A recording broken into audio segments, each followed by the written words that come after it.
They mocked his age, his pace, his worn-out gear. Called him slow, called him weak. But when the new guy recognized the scars on his arms and the way he moved, everything changed. Some things you don't learn from YouTube tutorials. Welcome to the Quite Tales Studio.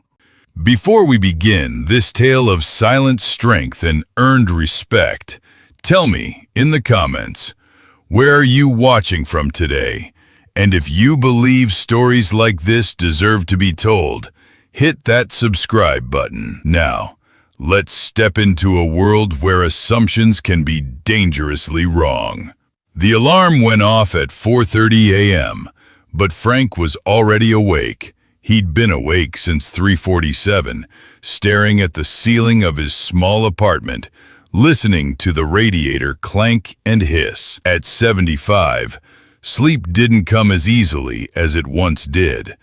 Neither did a lot of things. He dressed in the same clothes he'd worn to the gym for the past 3 years.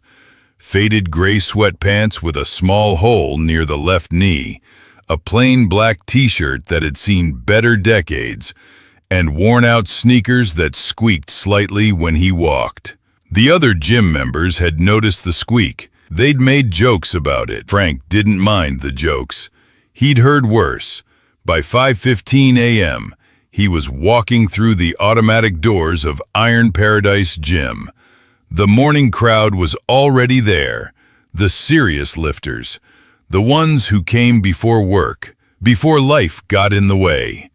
Most of them were young, built like Greek statues, with matching workout gear and protein shakers that cost more than Frank's monthly grocery budget. He signed in at the front desk with the same slow, deliberate handwriting he'd used his entire life.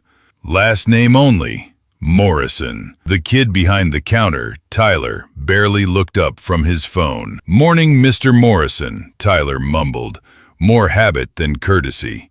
Frank nodded and headed to his usual spot, the corner section near the older equipment. The machines here weren't as shiny, weren't as high-tech, but they worked.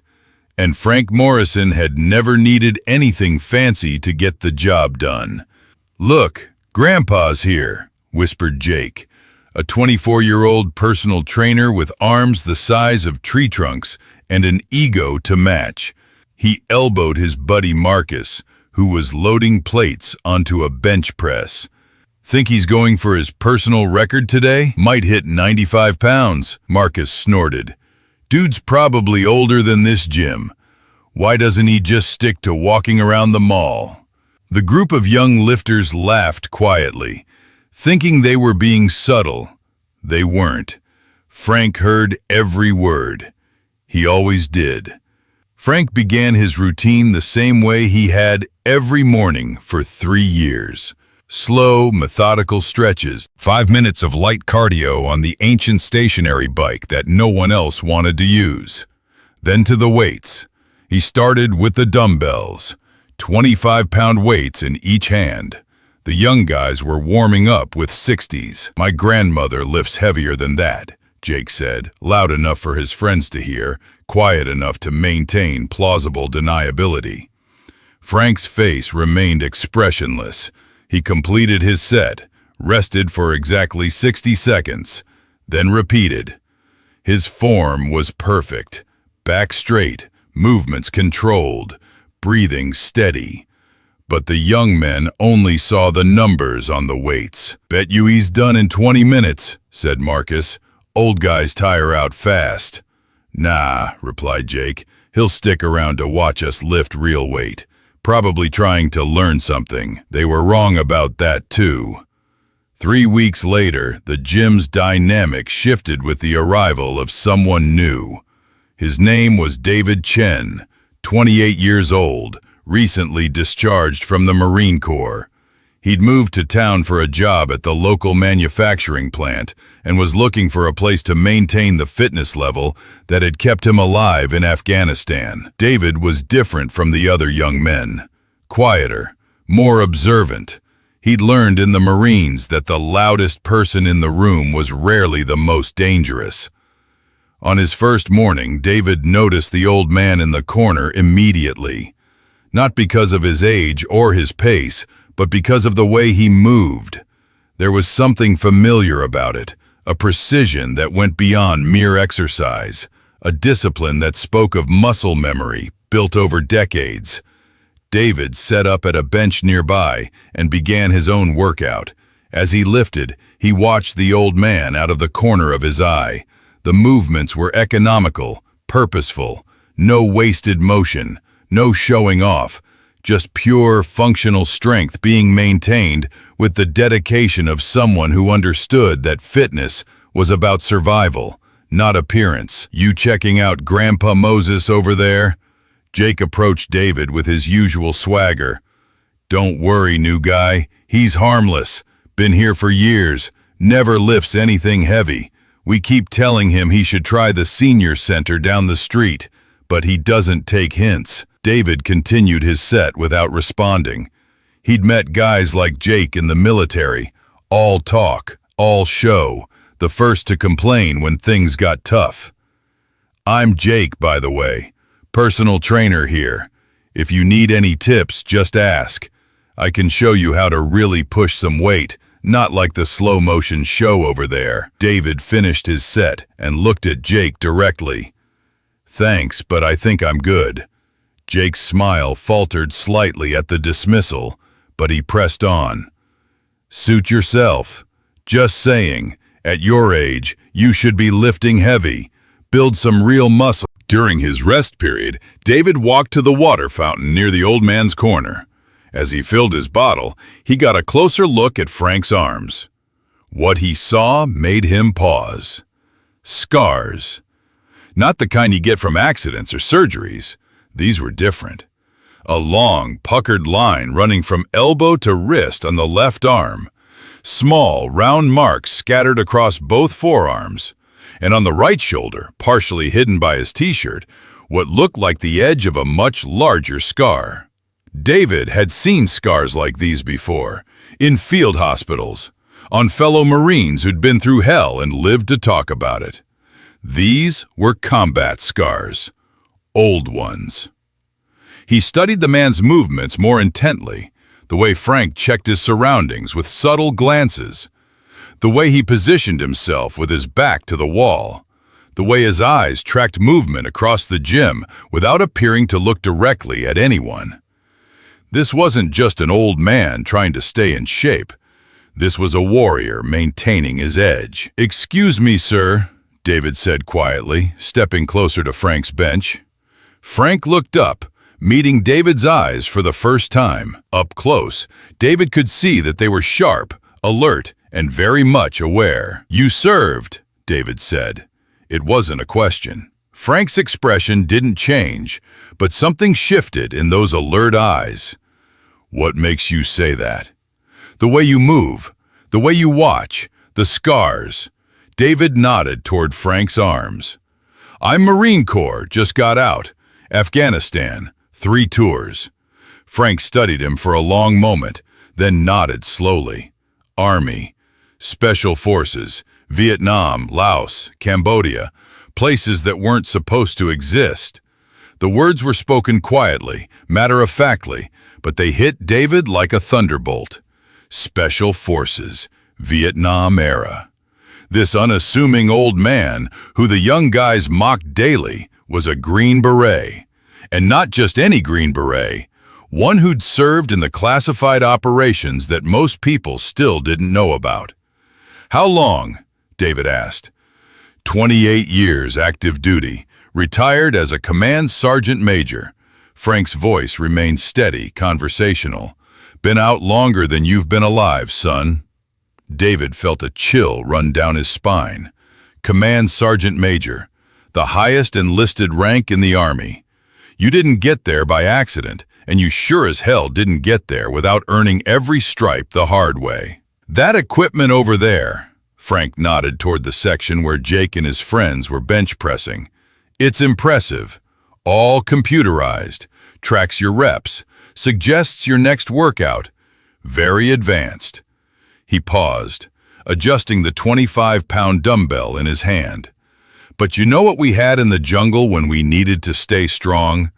Whatever we could carry, rocks, logs, each other. Word spread quickly through the gym. Within minutes, nearly everyone had gathered around the bench press area.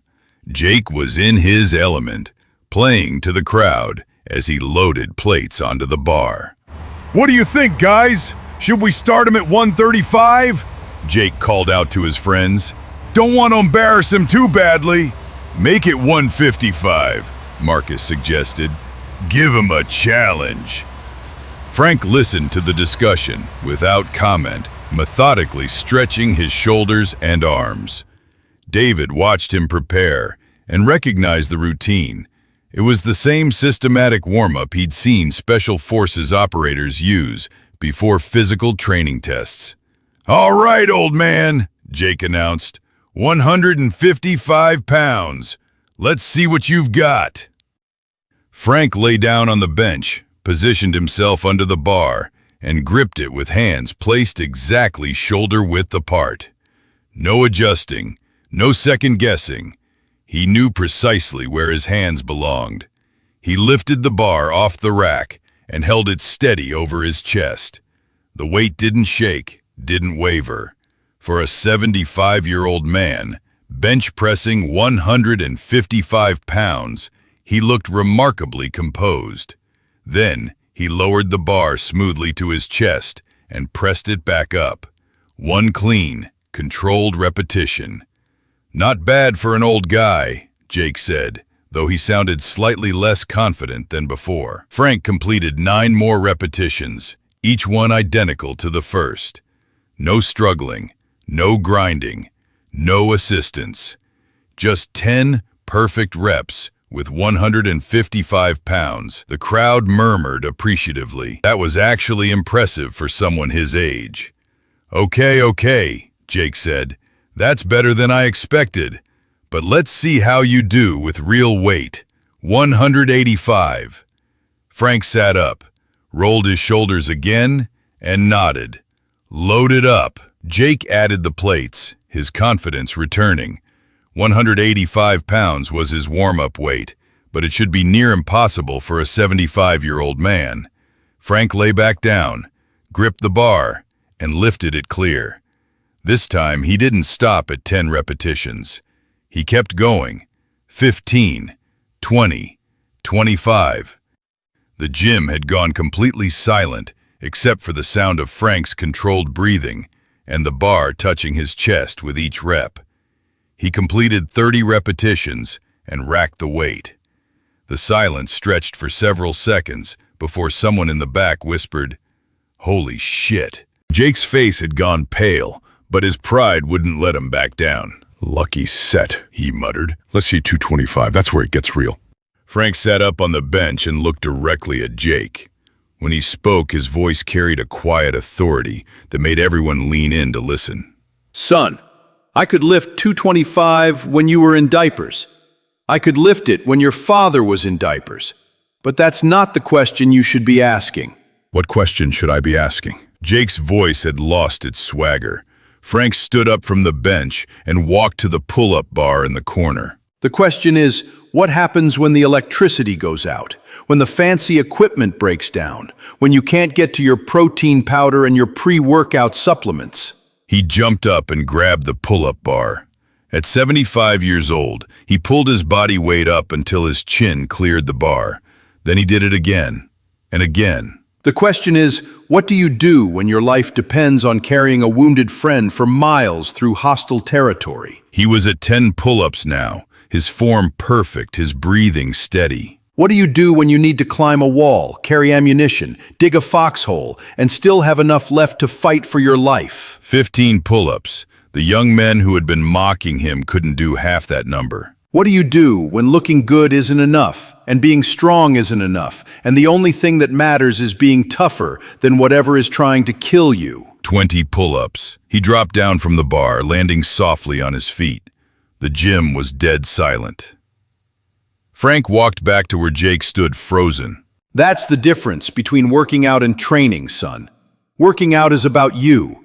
Training is about mission readiness, and some of us trained for missions where failure meant people died. David stepped forward, understanding that this was a moment that required recognition. He came to attention and rendered a sharp salute. Command Sergeant Major, He said formally. Frank returned the salute with precision that spoke of decades of military bearing. At ease, Marine. The gesture wasn't lost on anyone in the gym.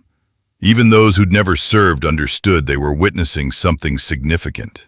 Jake looked around at the faces surrounding him and realized that everything had changed. The old man he'd been mocking wasn't just some retiree killing time. He was a warrior, a real one. Sir, Jake said quietly. I apologize. I didn't know. Frank studied him for a moment, then nodded. you couldn't have known, but now you do. Question is, what are you going to do with that knowledge? Jake swallowed hard. Learn, sir, if you'd be willing to teach. Teaching isn't about showing off. Frank said. It's about understanding purpose. Why do you lift? To look good, I guess. To be strong. Those aren't bad reasons. But they're not complete reasons. Strength without purpose is just vanity. Fitness without discipline is just recreation. Frank picked up his towel and water bottle. Think about what you want to accomplish. Really accomplish. Then come find me. From that day forward, the atmosphere in the gym changed completely. Jake and his friends no longer made jokes about the old man in the corner. Instead, they watched him with a mixture of respect and curiosity. Frank continued his routine exactly as before. Same time, same methodical approach, same modest weights. But now the young men understood what they were seeing. This wasn't a man trying to recapture his youth. This was a professional maintaining his standards. Over the following weeks, several of the younger lifters approached Frank with questions, not about how to bench press more or build bigger biceps, but about discipline, about consistency, about the mental aspects of training that went beyond the physical. Frank answered their questions patiently, never lecturing, never showing off. He shared what was useful and kept the rest to himself.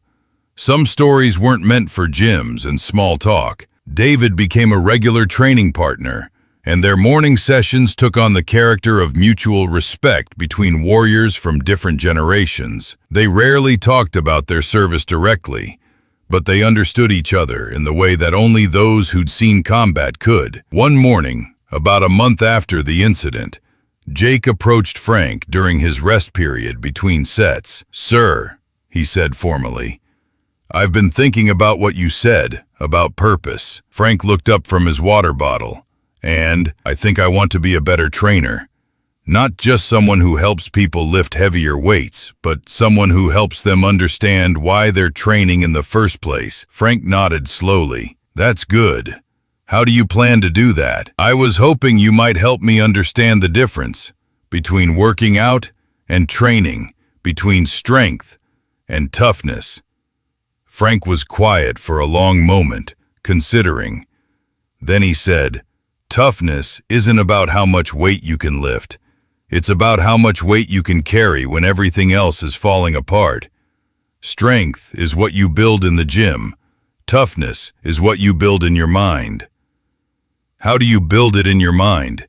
"By doing things that are hard when you don't want to do them, by maintaining standards when no one is watching, by choosing discipline over comfort. Day after day, year after year," Frank gestured around the gym. "Everyone here can push weight when they feel good, when they're motivated, when they've had their coffee and their supplements. The question is, can you do it when you're tired, when you're discouraged, when everything hurts?" "That's why I lift the same weights the same way every day," Frank continued. "Not because I can't lift more, but because consistency builds character. Discipline builds toughness. And toughness is what matters when the weights get real." 6 months later, the gym had become a different place. Jake had transformed from a show-off into a thoughtful trainer.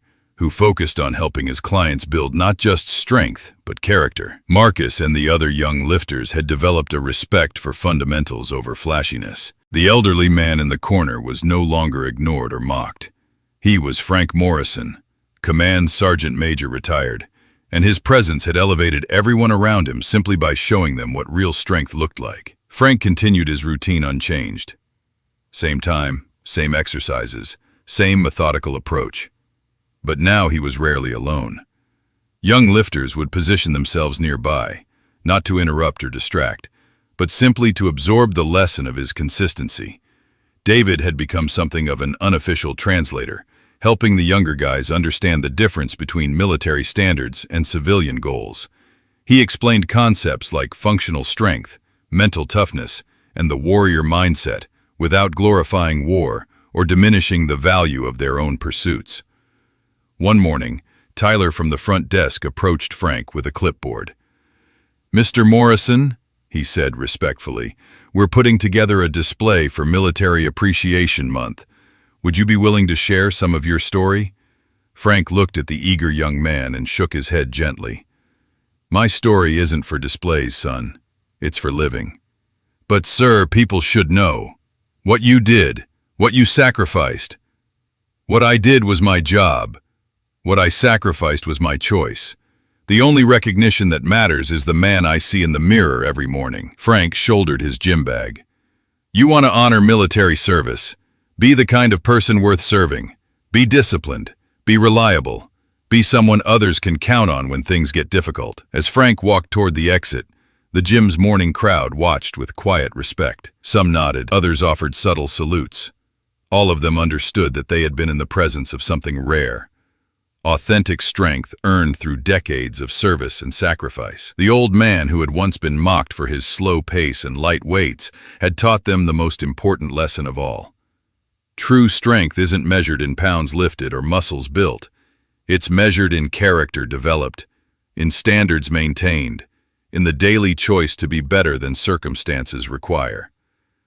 Frank Morrison stepped out into the morning sunlight, knowing he'd return tomorrow at the same time, with the same routine, carrying the same quiet dignity that had sustained him through decades of service. He was 75 years old, lifting modest weights at a civilian gym. He was also tougher than anyone in that building could imagine. And that was exactly how he preferred it. So I ask you, have you ever encountered someone whose true strength was hidden beneath an ordinary surface?